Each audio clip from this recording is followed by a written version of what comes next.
Más información y vamos a hablar con Paulina Lescano. Ella es ingeniera agrónoma, analista del mercado agrario. En este caso, por declaraciones recientes del Banco Mundial, que dijo que la sostenibilidad fiscal no puede darse a expensas del agro. Paulina, muy buen día. ¿Cómo estás? Hola, buen día, muy bien. ¿Y ustedes? Un placer saludarte. Bueno, ¿qué observación haces de estas declaraciones? Bueno, esto que comentó o que publicó el Banco Mundial es algo que desde el agro se viene diciendo continuamente desde hace muchísimos años, porque es un efecto que se ve claramente. ¿A qué se refiere el Banco Mundial específicamente?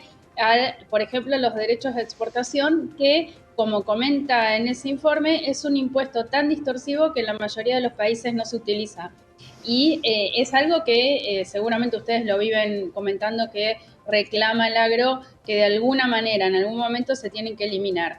Pensemos que este informe del Banco Mundial habla de la última década, pero en Argentina hace más de 20 años que convivimos con los derechos de exportación. Y por otro lado, tenés al Fondo Monetario Internacional diciendo que se termine el dólar blend, ¿no? Unos a favor del agro y el otro en contra del agro, digamos.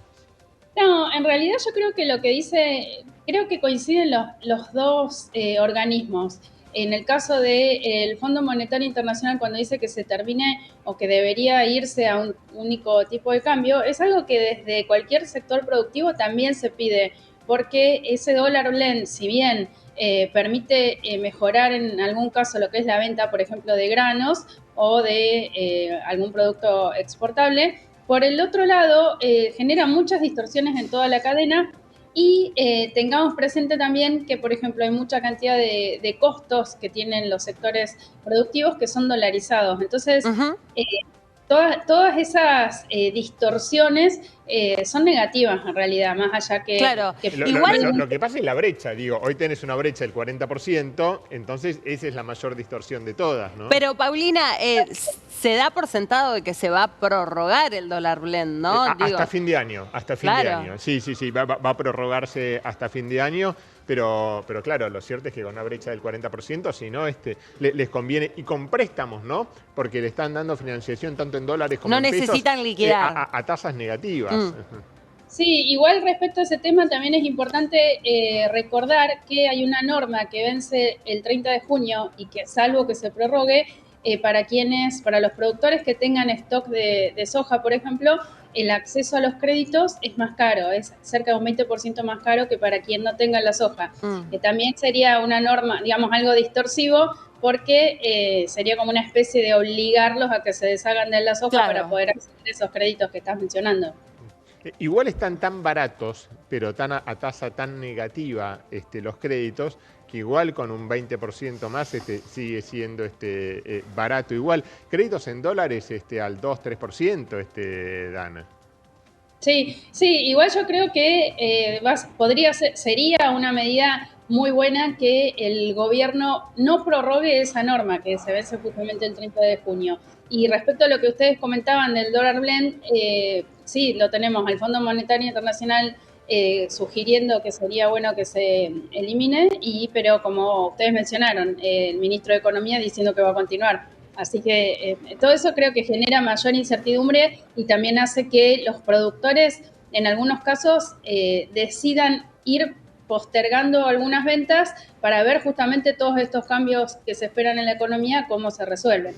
Es la incertidumbre, ¿no? El mayor, pues dicen, y queremos una unificación, ¿no? Del tipo de cambio, no una devaluación, sino que se unifique finalmente el tipo de cambio, pero claro, parece muy lejano esto.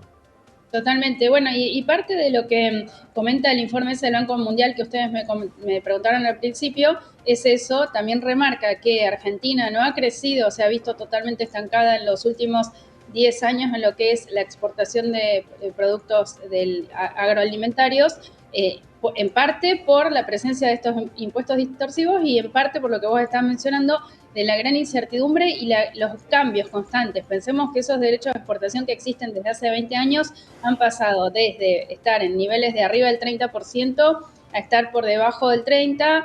Claro. En el caso del país, se van cambiando continuamente. Entonces, todo eso obviamente que genera mucha incertidumbre e inestabilidad. Igual, Paulina, el tema de justamente los derechos de exportación no es algo que para el gobierno esté ahora, en este momento, en la mesa de debate, ¿no? Con la necesidad de recaudación y demás. ¿Se cree en una segunda etapa, tal vez? Pasaría por un tema de volumen, ¿no? También. Dice de decir, bueno, pero podés ganar en volumen si bajás los derechos, podés, ¿qué pasa con las reservas, no? ¿Cuánto sacrificás en cuanto a reservas del Banco Central por el 20% de que puedan liquidar con el contado con liquidación? Sí, y en relación a esto, yo creo que sí, como vos dijiste, Rocío, o sea, es un tema de timing. Hoy pensemos que tanto el impuesto país, que también es un impuesto totalmente distorsivo, y los derechos de exportación son uno de los pocos impuestos que han aumentado en porcentaje respecto al mismo ciclo del año anterior.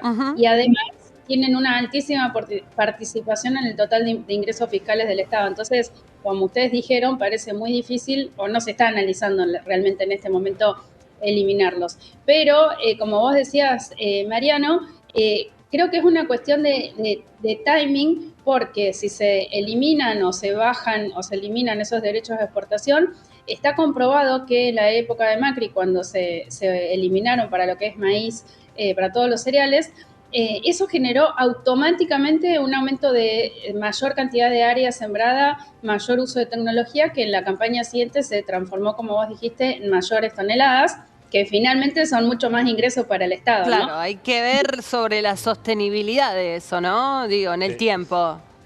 Totalmente. Y además, como ustedes mencionaban, hoy hay una necesidad de evitar que las reservas caigan y que sigan en todo caso creciendo. Y eso que estamos hablando de que se generaría un incremento de producción sería, por ejemplo, de una campaña a la otra, o sea, en próximos 6 meses o un año. Entonces, es como todo muy finito los cambios que se necesitan, pero que también pueden generar una caída de ingresos en el corto plazo. Claro, y el tema está sobre la continuidad también de las políticas, más allá de este sector, digo, para todos los sectores, con los sucesivos gobiernos, ¿no? Porque si no, también eso le da un marco de mucha inestabilidad, ¿no? A lo que pueda pasar. Y aparte ya entramos en julio, último mes sería, ¿no? De la liquidación fuerte. Exactamente, sí, yo creo que ahora, te diría que hasta abril venía bastante retrasado, yo creo que principalmente por temas climáticos que retrasaron la cosecha. Ahora ya prácticamente estamos en los mismos niveles de ventas por parte de los productores y de liquidación que en otros ciclos. Y como vos decís, Mariano, yo creo que ahora los productores que ya han vendido, lo que no vendieron hasta ahora, es probable que traten de mantenerlo o ir vendiendo a cuentagotas hasta fin de año. Y quizás mi comentario respecto a esto no es que es una especulación con el mal sentido que se le pone muchas veces a la palabra, sino presente que los productores tienen que vivir todo un ciclo entero con la cosecha que es estacional, ¿no? Entonces, es habitual, en todas partes del mundo pasa, que se cosecha y se va vendiendo a lo largo del año. Claro. ¿Cómo fue en cuanto a las expectativas que se tenía entonces sobre esta liquidación en particular a lo que finalmente sucedió? Como decía Mariano, transitando también la última etapa de lo que debería ser, ¿no? La gruesa. Sí, creo que las expectativas estaban puestas quizás que iba a ser muy fuerte, o sea, el grueso de esa liquidación iba a ser entre marzo y abril, y eso se fue postergando. Yo creo que recién ahora en junio se puso a un nivel histórico, de acuerdo, o sea, teniendo en cuenta las expectativas del gobierno, como que se retrasó, ¿no?